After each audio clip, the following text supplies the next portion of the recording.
শুভ সকাল বন্ধুরা, কেমন আছো তোমরা? আশা করছি তোমরা সবাই খুব খুব ভালো আছো। আমার সুজাতা সোয়াল চ্যানেলে তোমাদের সবাইকে অনেক অনেক স্বাগত আর অনেক অনেক ভালোবাসা। আরও একটা নতুন দিন শুরু করে ফেললাম তোমাদের সকলকে সাথে নিয়ে। এই দেখো, সকাল সকাল আবার সেই রোজকার মতো ব্যালকনিতে একটু দাঁড়ালাম, তারপরে আবার চলে এলাম রান্নাঘরের কাজে। আর এই দেখো, ছেলের জন্য ম্যাগি বানিয়ে নিচ্ছি, সকালের টিফিন। সকালে ঘুম থেকে উঠেই তো আগে ওর টিফিনটা করে দিতে হয় না, ও সকাল সকাল খেয়ে বেরিয়ে যায়। সেই জন্য ওকে আগে একটু ম্যাগিটা করে দিয়ে নিয়ে তারপরে সারাদিনে আবার আমার যা যা কাজ থাকে, চা খাওয়া, রান্না বান্না, সেগুলো শুরু করে দেবো। আমাদের তো কাজের শেষ নেই, আর আমাদের হাউসওয়াইফদের ছুটি বলেও কিছু নেই। আমাদের এই রোজই সংসারের কাজ, আর সংসারের কাজের তো কোনো বিরাম নেই। একটা নয় একটা কাজ, একটা নয় একটা কাজ চলতেই থাকে চলতেই থাকে। যাই হোক, এটাতেই আমাদের সুখ। আর তার মাঝে তো আমাদের রয়েছে ভিডিও দেখা, ভিডিও বানানো, সব কিছু এভাবেই চলে যাচ্ছে বেশ হাসি খুশি আনন্দে। আর ভগবানকে বলি এভাবেই যেন হাসি খুশি আনন্দে চলে যায় দিনগুলো। আজ সব নিরামিষ রান্না করছি, সেই জন্যই বেগুন ভাজা বসিয়ে দিয়েছি। এরপর একের পর এক রান্নাগুলো করে নেব। আর নিরামিষের দিন তো একটু ঝামেলা থাকেই, যেহেতু ছেলে এটা ওটা খায় না। এই যে বেগুন ভাজাটা আমার তো ভীষণ ভালো লাগে খেতে, ভাত দিয়েই বলো রুটি দিয়েই বলো, আমার ভীষণ ভালো লাগে খেতে বেগুন ভাজা। কিন্তু এই ছেলে খায় না, ওই আমার জন্যই অল্প করে করে ভেজে নিই, ওর জন্য আলাদা করে কিছু করে দিই। এটাই করতে হচ্ছে বারবার করে। আর কি বলবো বলো, আমার এই মেয়ের বিয়ে দিয়ে যেন আমার সমস্যা আরও বেড়ে গেছে, চিন্তা আমার আরও বেড়ে গেছে, টেনশান আমার আরও বেড়ে গেছে। সারাক্ষণ ভয় ভয় ফোন নিয়ে এদিক ওদিক এদিক ওদিক আমাকে ছুটতে হচ্ছে। আর কি করা যাবে? না নিচে যেতে পারছি শান্তিতে, না বাথরুমে যেতে পারছি শান্তিতে, না ছাদে যেতে পারছি শান্তিতে। যেখানেই যেতে হচ্ছে সব সময় আমাকে এই ফোনটা নিয়েই ছোটাছুটি করতে হচ্ছে, ফোনটা নিয়েই ছোটাছুটি করতে হচ্ছে। কখন যে ওর ফোন চলে আসে কে জানে, তার নেই ঠিক। আর যদি ফোন এসে গেলে একবার দেখে যে ফোনটা আমি ধরলাম না, অমনি পাগলের মতো করে এই ঘরে ওই ঘরে ফ্ল্যাটে সব ঘরে ঘরে ফোন করতে থাকে যে আমার মাকে ফোন করছি, মা কেন ফোন ধরলো না, একটু দেখো না গো তোমরা, আমার মায়ের কিছু হলো কি না, আমার মা কেন ফোন ধরছে না। সারাক্ষণ ওইখান থেকে যখনই শ্বশুরবাড়ি থেকে আমাকে ফোন করে, ওর ফোনটা আমাকে সাথে সাথে ধরতে হবে। একবার ফোন বেজে পুরো বেজে যেই বন্ধ হয়ে গেল, সাথে সাথেই আবার একবার ফোন, আবার যেই বন্ধ হয়ে গেল আবার একবার ফোন, এরকম পরপর 3বার ফোন করবে। আর যদি দেখে 3বারই আমি ধরলাম না কোনো কারণে, অনেক সময় হয়তো আমি সাইলেন্ট করে রেখে দিই, এটা আমার একটা খুব বাজে দোষ। আমি ওরকম অর্ধেক সময় ফোন আমার সাইলেন্ট থাকে, হয়তো আমি বুঝতে পারলাম না, বা নিচে গেছি কোনো কারণে। এর আগের দিন যেমন নিচে ডেলিভারি বয় একটা পার্সেল দিতে এসেছিলো, আমি নিচে গেছি পার্সেলটা আনতে। এবার তার মধ্যে আস্তে আস্তে একজনের সাথে দেখা হয়েছে ফ্ল্যাটেরই, ওনার সাথে একটু কথা বলে ওপরে আসতে একটু দেরি হয়েছে। এবার ফোনটা ছিল আমার ওপরে রেখেই আমি নিচে গেছি। ব্যাস, তার মধ্যে আমাকে ফোন করেছিল, 3বার পরপর ফোন করেছে, আমি ফোনটা ধরিনি। ব্যাস, ফ্ল্যাটে 2 ঘরে 3 ঘরে একজনদের করেছে, ওনারা ছিল না, আরেকজনদের করেছে, আরেকজনদের করেছে। ঘরে আসার পরে সবাই এসে এসে বেল বাজিয়ে আমাকে ডাকছে। আমি বললাম কী হয়েছে গো? বলছে তোমার ফোনটা কোথায়? আমি কেন? বলছে তোমার মেয়ে ফোন করছে, তোমায় পাচ্ছে না, তোমার মেয়ে চিন্তা করছে, আমাদের ফোন করেছে। আমি ফোন নিয়ে দেখছি ওমায় তো 3বার ফোন করেছে। আমি ফোন ধরে বললাম কী রে কী হয়েছে? বলে তোমাকে ফোনে পাচ্ছি না, ফোন কোথায় রাখো, তুমি কোথায় থাকো, সব সময় ফোন নিয়ে থাকবে, আমার টেনশন হয়, চিন্তা হয়। চিন্তা করো, এরকম যদি সব সময় করে আমার কী সমস্যা বলো দেখি। আর এই যে এইদিকে কথা বলতে বলতে আমার তিঁতর ডালটাও রান্না হয়ে গেছে। আর জানো, এরকমভাবে সব সময় আমাকে ফোন নিয়ে নিয়ে থাকতে হয়। এর আগের দিন স্নান করতে সবে ঢুকেছি ফোনটা বাইরে রেখে, এবার তার মধ্যেই ফোন করেছে। এবার বাথরুমে কল খোলা ছিল, শুনতে পাইনি, 3বার করে করে ফোন করে আমাকে পাইনি, ছেলেকে ফোন করছে। যেহেতু আমি বলেছি বারবার করে তুই ফ্ল্যাটের লোকেদের বিরক্ত করবি না, না পেলেই ছেলের কাজের জায়গায় ফোন করেছে, ছেলে ওখান থেকে ফোন করছে, তাড়াতাড়ি করে ছেলে বাড়িতে এসছে।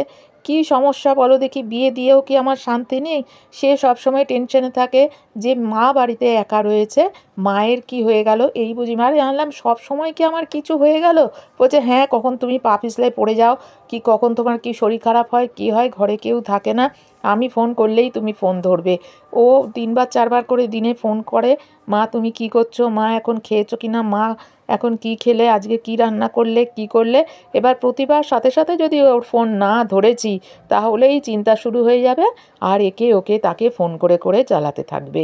হ্যাঁ বলো তো, অন্য লোকেরা রেগে যাবে না বারবার তাদের ফোন করে করে যদি রোজ দিনই 1 দিন 2 দিন পর পরই বলে আমার মাকে দেখো, আমার মাকে কেন ফোনে পাচ্ছি না। এই নিয়ে আগের দিন আমি খুব বকা দিয়েছি যে একদম এরম বারবার করে আমায় ফোন করবি না।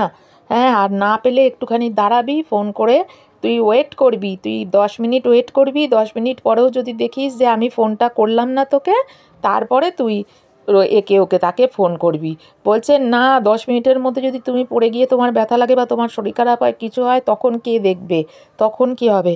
আর তুমি ফোন সব সময় বাথরুমে যাবে ফোন নিয়ে যাবে, নিচে যাবে ফোন নিয়ে যাবে, যেখানে যা করবে সব সময় ফোন নিয়ে থাকবে, আর ফোন সাইলেন্ট করে রাখবে না, কখনো ফোন সাইলেন্ট করে রাখবে না। আমি যেন যখনই ফোন করি তোমাকে তখনই পাই।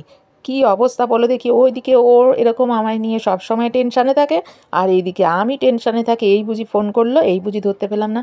স্নান করতে বাথরুমে ঢুকবো, সেখানেও ফোন নিয়ে যেতে পারবে। এবার ছেলে আমাকে বলল তুমি যখন বাথরুমে যাবে দিয়াকে ফোন করে বলে যাবে যে আমি বাথরুমে যাচ্ছি। আচ্ছা বলো দেখি, আমি কখন স্নানে যাই।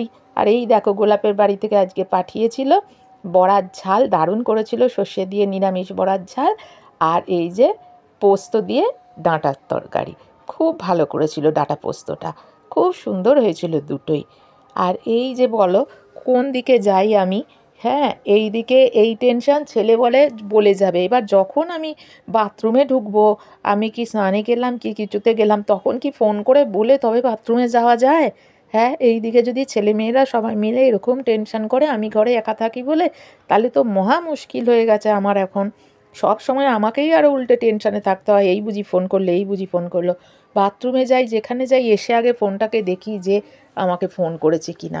মোটামুটি সব সময় তো ফোন আমার চালুই থাকে, কারোর না কারোর ভিডিও দেখি। কিন্তু যদি আমি নিচে গেলাম পার্সেল আনতে বা ছাদে গেলাম কোনো কারণে, জামা কাপড় মেলছি, স্নান করছি, কাচছি, তার মধ্যে যদি ফোন চলে আসে, টয়লেটে যাচ্ছি, এদিক ওদিক তো যেতেই হচ্ছে, তার মধ্যে ফোন চলে এলে সবসময় কি ফোন খেয়াল রাখা যায়। আমি ওকে বলি তোকে বিয়ে দিয়ে তো আমার আরও মহা সমস্যা হয়ে গেছে, আমি আরও ঝামেলায় পড়ে গেছি, জ্বালাতনে পড়ে গেছি। হ্যাঁ, যে আমাকে এখন সব সময় তোকে বিয়ে দিয়ে টেনশানে থাকতে হচ্ছে। এই বুঝি তুই ফোন করলি, এই বুঝি তুই ফোন করলি, আমাকে না পেলেই টেনশান করবি, একে ওকে তাকে ফোন করতে থাকবি। হ্যাঁ বলে তো আগের দিন খুব বকা দিয়েছি, যদিও সবাই আমায় বললো যে না ঠিকই তো, মেয়েটা ওখান থেকে টেনশান করে, ফ্ল্যাটের সবাইও বলেছে, ওরাও যে শোনে সেই বলে মেয়েটা তো অনেক টেনশান করে, তোমাকে নিয়ে ভাবে চিন্তা করে, সেই জন্য তো তুমি ফোন না ধরলে ও এরকম করে। তুমি সবসময় অ্যালার্ট থাকবে যাতে ফোনটা ওর ধরতে পারো, বা ও ফোন করলে ও তো এই সময়টায় তুমি স্নানে যাও, সেই সময়টুকু অন্তত ওকে বলে যাবে যে আমি এই সময় স্নানে করি, আর ও তো সেটা জানে। আর এই দেখো তোমাদের সাথে কথা বলতে বলতে রাতে আমার লুচিগুলোও হয়ে গেছে, অর্ধেক লুচি ফুলেছে অর্ধেক লুচি ফোলেনি, বেলে বেলে রেখে দিয়েছিলাম, তুলতে গিয়ে দেখো না এক হাতে মোবাইল ধরে এখন এত অসুবিধা হয় না সব করতে, খুব অসুবিধা হয়। তার মধ্যেও যতটুকু পারলাম তোমাদেরকে দেখিয়ে দিলাম।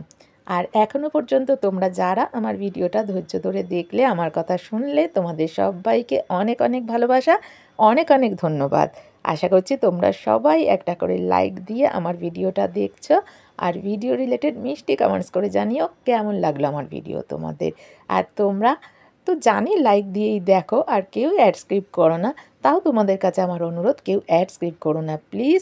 আর টেনে টেনে ভিডিওগুলো দেখো না, ভালো না লাগলে চালিয়ে রেখে দিও, তাহলেও হবে, কিন্তু একটা কমেন্টস করে জানিও কেমন লাগলো। ছোট্ট করে কমেন্টস করো, বেশি বড় কমেন্টস করার দরকার নেই, আমি তোমাদের সবাইকে বিশ্বাস করি। ছোট্ট করে কমেন্টস করে জানিও আমার ভিডিওটা তোমাদের কেমন লাগলো। চলো রাতে আবারও একটুখানি, সকালে দুপুরে রাতে সব সময় আমার একটুখানি বেগুন ভাজা লাগেই, আগে পরে মিলিয়ে সব সময় আমার একটু বেগুন ভাজা করে নিতে হয়। আমি যেহেতু ভালোবাসি এইটা খেতে, আমি রোজই প্রায় এখন বেগুন ভাজাটা খাই, বিশেষ করে নিরামিষ দিনে বেগুন ভাজাটা বেশিই খাই। যাই হোক, কথা বলতে বলতে আমার অনেকটা সময় চলে গেল, ভিডিওটাও বেশ বড় হয়ে গেল, আর বেশি বড় ভিডিও করলে তোমরা আর কেউ দেখবে না। চলো আজ এই পর্যন্তই, সবাই খুব খুব ভালো থেকো। আর এই করতে করতে আমার একটু চা বিস্কিট খাওয়ারও সময় হয়ে গেছে, আজকে একটু লেবু চা খেলাম, লেবু চা বিস্কিট দিয়ে খেয়ে নিলাম। আমার তো ভীষণ ভালো লাগে লেবু চা এইভাবে একটু বিস্কিট চুবিয়ে চুবিয়ে খেতে, আমার খুব ভালো লাগে। চলো, আর এই বিস্কিটগুলো না পুদিনা পাতা দেওয়া তো, আর এগুলো একটা খুব সুন্দর গন্ধ হয়, আর ঘিয়ে ভাজা ভীষণ ভালো লাগে খেতে। চলো, আজ এই পর্যন্তই। সবাই খুব খুব ভালো থেকো, সুস্থ থেকো, আনন্দে থেকো, হাসি খুশি থেকো সব সময়। আবার দেখা হবে পরের দিন নতুন কোনো ভিডিওর সাথে। ততক্ষণের জন্য টাটা, গুড নাইট, শুভরাত্রি, সবাই খুব ভালো থেকো।